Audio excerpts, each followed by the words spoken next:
सजवाया जाएगा, मंडप सजवाया जाएगा,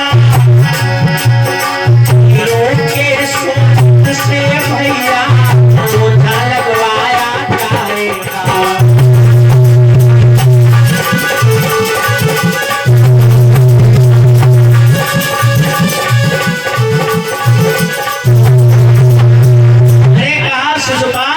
ऐसे नहीं रुक्मिणी से विवाह होगा, बड़े बड़े वीरों को काट करके और उनके रक्त को एकत्र करके मंडप के नीचे पोछा लगाया जाएगा, तब कहीं तुम मंडप के अंदर आ पाओगे। और रही बात रुक्मिणी से विवाह की, तो अपने मस्तक का कलश बना और गणपति पूजन कर आएगा, गणपति पूजन पाएगा, वही हमारी नदी से गठबंधन होने पाएगा।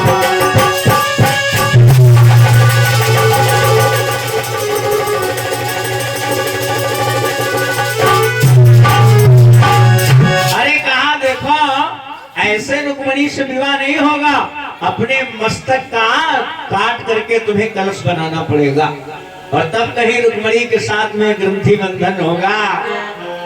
शिशुपाल लज्जित हो गया भैया, सिर को नीचा किए हुए बैठा है। शिशुपाल की बहन वापस आई और रुक्मिणी से कहते हैं कि रुक्मिणी तुम चिंता ना करो बिटिया, जाओ द्वारिकाधीश आ गए हैं और तुम अब द्वारिका की ओर प्रस्थान करो। सो रुक्मिणी मैया कात्यायनी मैया की पूजा करने के लिए जब आई मंदिर में, तो वहीं पर भगवान मिले। जैसा रुक्मिणी ने सोचा था भगवान वैसे ही है। काहे? बाबा जी मानस में लिखते हैं कि भक्त भगवान के विषय में जैसा सोचता है उसको वैसे ही दिखाई पड़ता है। लिखा भी है,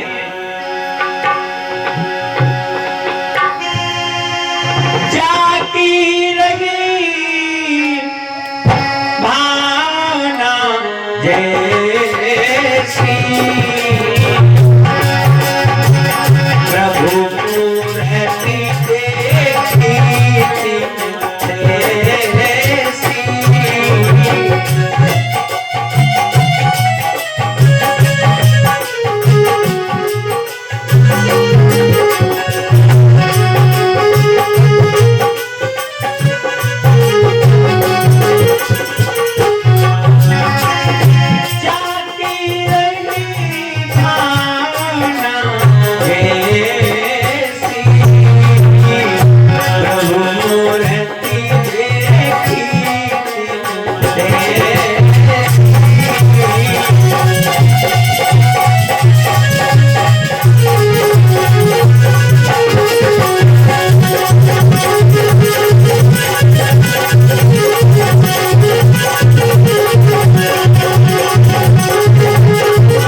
भगवान को देखता भगवान उसको वैसे ही मिलते।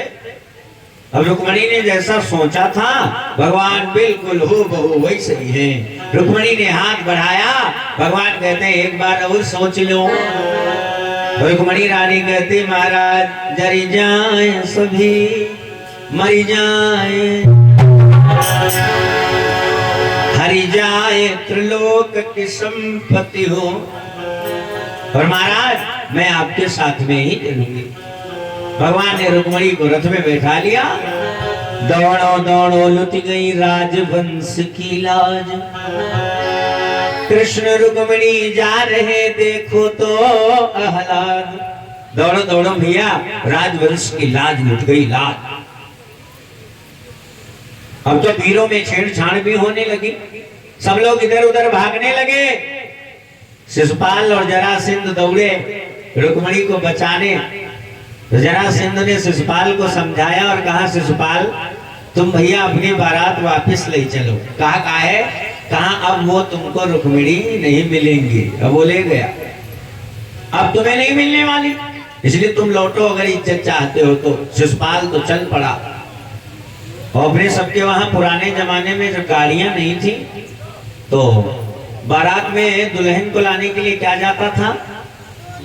बोलो, डोली ना, कहा जाता था? डोली। हाँ हाँ वही है, कई बार। अब डोली को ले जाने वाले लोग थक गए भैया, तो सुस्ताने लगे जब बारात वापस जा रही थी तब। और तब तक गर्मी का महीना था, तो आकर पड़वा महाराज घूमत घामत आए और वह डोली के अंदर बैठ गए। और कहारों ने फिर से डोली उठाई और बेचारे चल पड़े। अच्छा, जब बारात घर में आई नगर में, तो सब लोग तो अपने अपने घर चले गए, जैसे अपने सबके वहां जब बारात वापस आते सब लोग अपने अपने घर चले जाते। अच्छा, शिशुपाल भी मारे शर्म के मारे उतरा और अपने कमरे में चला गया। अब शिशुपाल की मैया को ये बात तो पता थी नहीं कि डोली के अंदर कौन बैठा है। अब शिशुपाल की मैया आई सो डोली की आरती उतारने लगी। और डोली की आरती उतारने के बाद में बोली, बहू बाहर निकल करके आओ। और तब तक कहा देखा कि पड़वा महाराज निकल के आए, बोले अम्मा। शिशुपाल की मैया ने देखा ये क्या आया है, बेचारी लौट करके आई। शिशुपाल को समझाती और कहती भैया एक नहीं तुम्हारे 10 विवाह करवा दूंगी, परेशान ना होना। और इधर देखिए, जितनी कुंडनपुर की स्त्रियां थी वो सब आपस में बातें करने लगी। एक बोली, बहना अब तुमको क्या बताएं हम, जब हम घर से निकली थी तो पहले ही अपशगुन हो गया था। कहा कैसा? अरे कहा जब चली रहने अपने घर पे तो छीक राह भई रहे, और बच गई न बहनी हम साफ साफ, इज्जत हमरी सब गई रहे। कहा कैसे? जैसे साड़ी रुक्मिणी पहने भैया वैसे हम पहने। कहा हाँ, जैसी साड़ी रुक्मिणी पहने वैसी हमने पहन रखी। रुक्मिणी बिटिया के धोखे माँ पहले हम कह लपटाए लिहिसी, आवा आवा तो पहले हमको पकड़ी से, लेकिन हम कम थोड़े रहन, मारा मूड़े माँ मूड़ तो दूर गिरा जाए।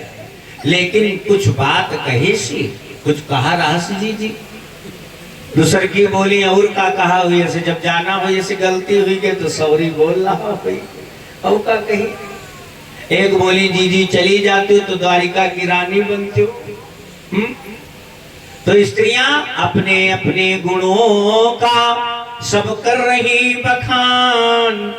और अब जो कुछ आगे हुआ वह सुनिए धर ध्यान। आगे का हुआ, जो रुक्मिणी के भाई है ना रुक्म, वो प्रतिज्ञा करते हैं क्या? रुक्मिणी के कई एक भाई थे, रुक्म बाहु, रुक्म केश, रुक्मी, रुक्म। तो रुक्म ने प्रतिज्ञा करी, या तो रुक्मिणी को वापस लाऊंगा और या फिर मुंह नहीं दिखाऊंगा। और आज आया रुक्म। भगवान ने कहा आओ रुक्म आओ। क्यों?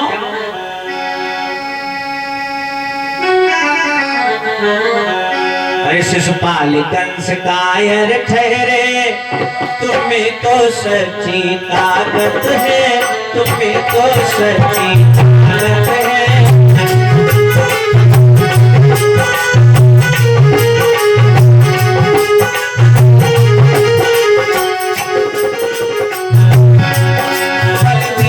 बढ़ो रणधीर बढ़ो, हमें तुम्हारा स्वागत है।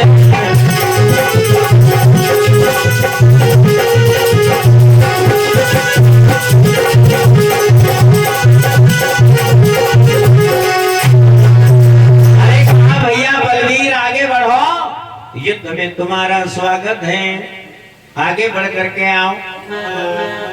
तो युद्ध होने लगा।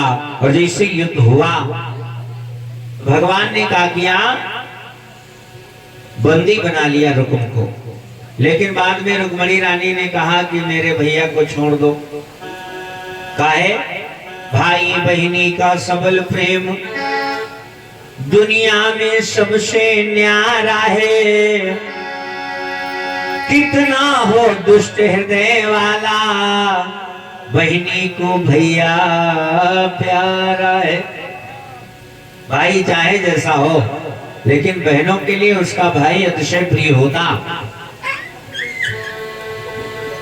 लड़कियां माता पिता के बाद में यदि विश्वास करती हैं तो अपने पति और अपने भाई के ऊपर। यदि ससुराल में कोई परेशानी होती तो लड़कियां मायके की ओर देखती हैं, मायके में खटपट हो गई तो फिर ससुराल की ओर देखती हैं। तो भाई बहनी का प्रेम तो बिल्कुल अलग।